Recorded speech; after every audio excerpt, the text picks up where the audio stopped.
Hello, Clan fans. All right.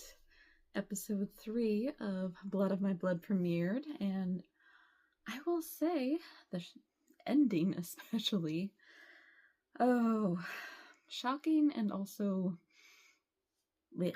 That's all I have to say about that. Oh, I will say more, but we'll get to that. But yes, overall, very intriguing episode where we learn about who is going to be layered for Clan MacKenzie. And Ellen, interestingly, has a little something to do with that. So let us talk about episode 3 called School of the Moon. Now, the episode opens with a steamy scene, and honestly, I knew pretty much that this was a dream sequence, but I appreciate that they kept it going longer than one might have thought. So Ellen is dreaming of being in a field with Brian, and they are getting intimate, and of course she is awakened, unfortunately, to the news that she is to be wed to Malcolm Grant. Now, this obviously has caused some anger within her. She goes to confront Colum, and she is trying to reason with him, saying, like, this doesn't make any sense for us to do this, and you are going against our father's word. And Colin just doesn't want to hear it. And Ellen tries to reach to him, saying, like, I took care of you when you needed me, and we used to be close. And even though he does appreciate everything that she did for him, it's still the fact that he has to put the clan before him and his family. So that is kind of what is driving the rift between them at this point. Ellen then goes to confront Dougal, who, obviously, it's because of him that she is being forced to marry Malcolm Grant because of his temper that we saw in the first episode. But he obviously has his own idea about everything, and she tries to reason with him, like, if you were layered, then hey, maybe I wouldn't have to marry into the Grant clan. So she's trying to, like, plant some seeds throughout, partially in a sincere way, partially in a let me manipulate a little bit way. But it's mostly just because she does not want to get married. That was the whole thing that we learned about in episode 1. But especially because she's being forced to marry somebody she does not want to marry. And of course, Dougal decides to take this moment and put things into his own hands. So he's actually trying to get Ellen betrothed to another person, because he's trying to basically gain support in becoming layered.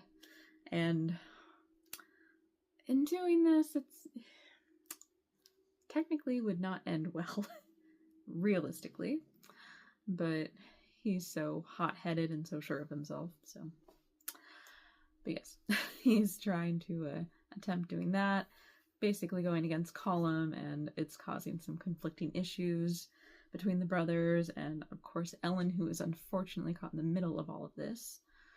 And meanwhile, Brian learns of Ellen's betrothal to Malcolm Grant through Murtaugh, who himself is disappointed, obviously, because he has a thing for Ellen as well. And you can tell that there's going to be issues between Brian and Murtaugh because they both are infatuated with the same woman. But that'll probably be some drama somewhere down along the line.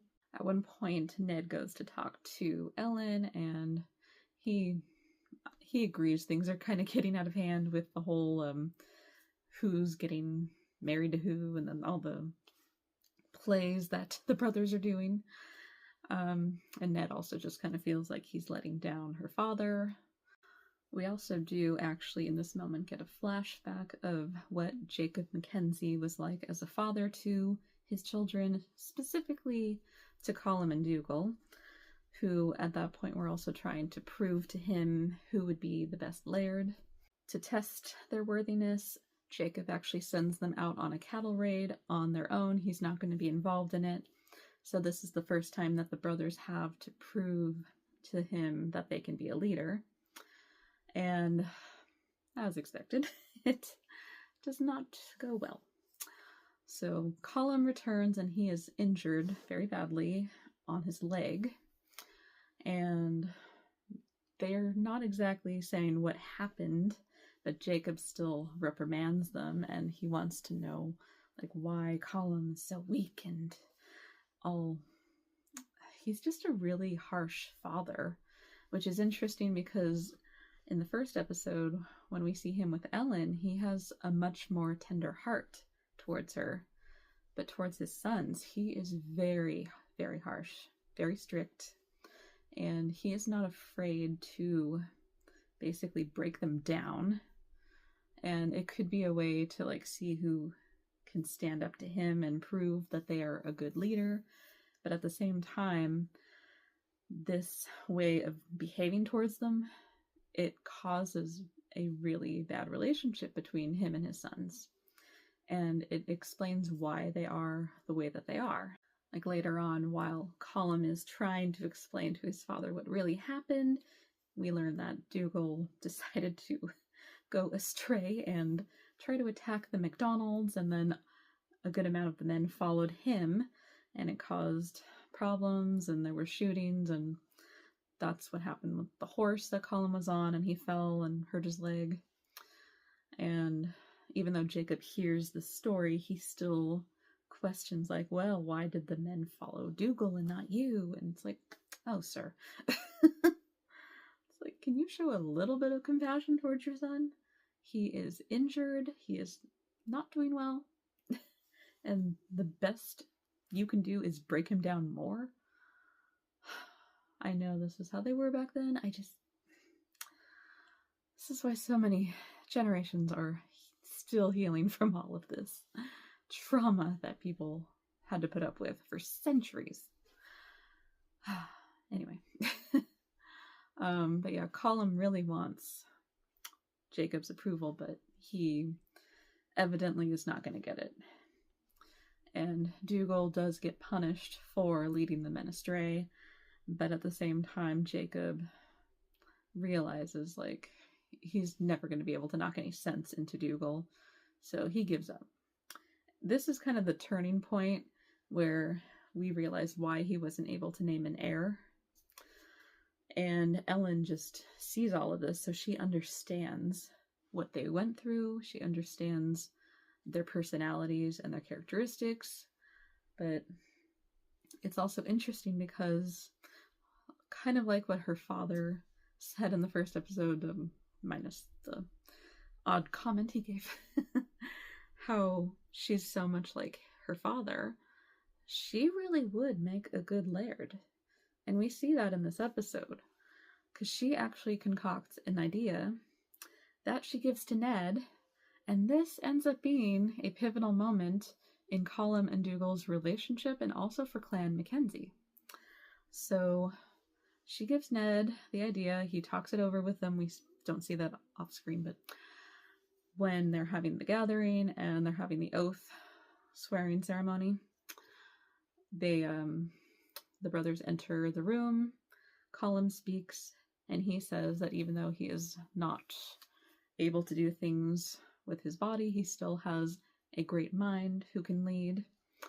And in this case, he will become laird, and Dougal will become his right-hand man, also known as the war chieftain. So it's basically like splitting the duties between two different people as laird. And there's another man who was vying for that position, McKinney, and he opposes this at first, but then other men swear their allegiance to Colum and Dougal, and so he follows suit, and the whole thing is resolved. I'm actually surprised how quickly they resolved that. I thought that was going to go on a little longer in the show, but that was quick.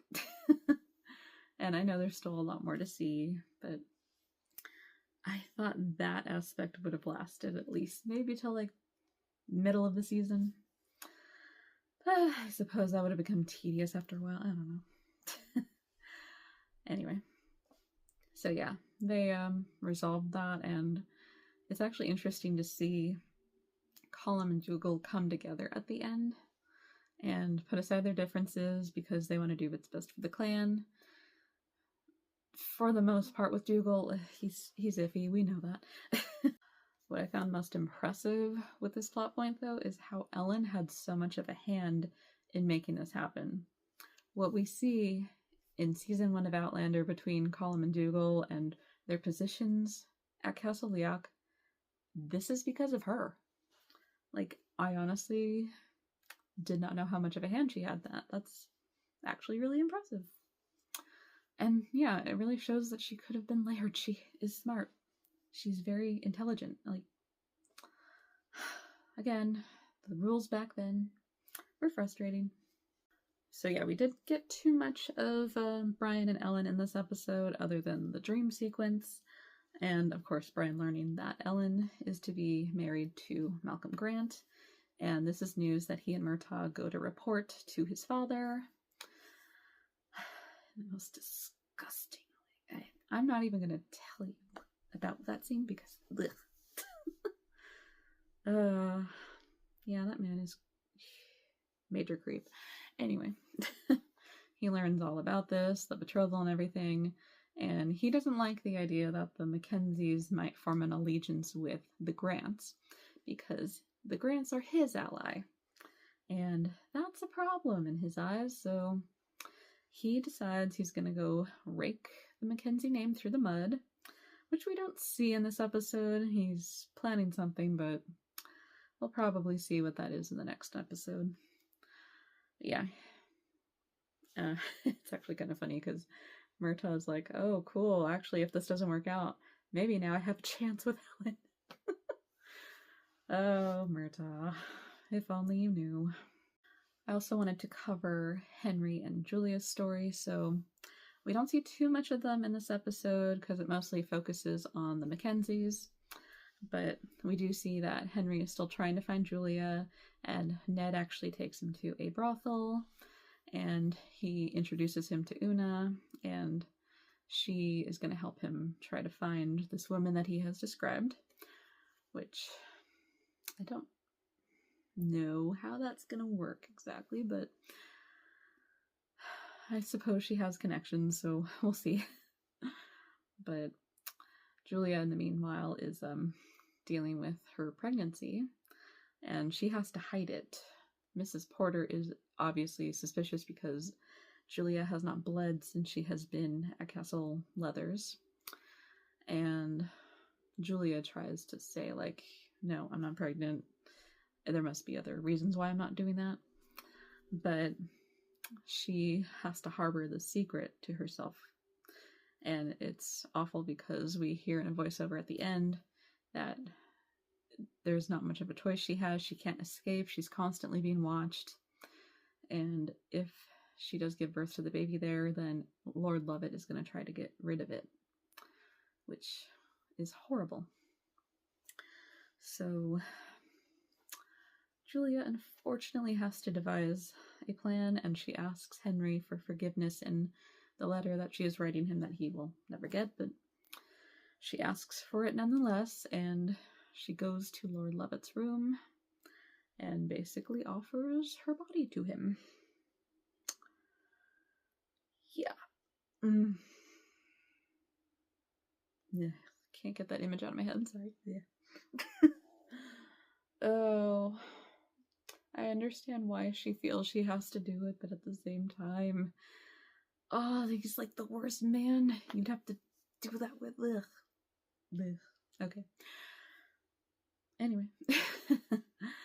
So yeah, horrible, horrible circumstance that she has found herself in, and I was shocked by that ending, but I also understand why they had to do that.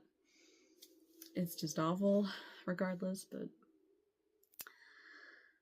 so yeah, when this child is born, Lord Lovett will think that it's his, and when Henry finds her, it's going to be hard for them to basically get their kid out of that man's clutches. Yeah, so that's going to be a problem, which we will deal with later. It's future us problems. But yes, so yeah, this episode was really interesting, and it covered a lot with the Mackenzies, like I said, and how Colum and Dougal became lairds, co-lairds, I guess you could say. And yeah, it's interesting where it's going. I will say it was a little slow on the love story aspect in this episode, but I think we needed to focus on this so we can focus on the love stories more in the next few episodes. So hopefully we'll get back right into that in episode 4, because Brian still has to sweep Ellen off of her feet. I'm really enjoying the show, and gosh, episode 4. I think we have 10 episodes this season, so we're not quite halfway there yet. But yeah, what did you guys think of this episode? Did you enjoy it? What did you think about the horrible ending? Or we don't have to talk about that, that's fine. But yeah, I will see you all for episode 4. Bye, everyone.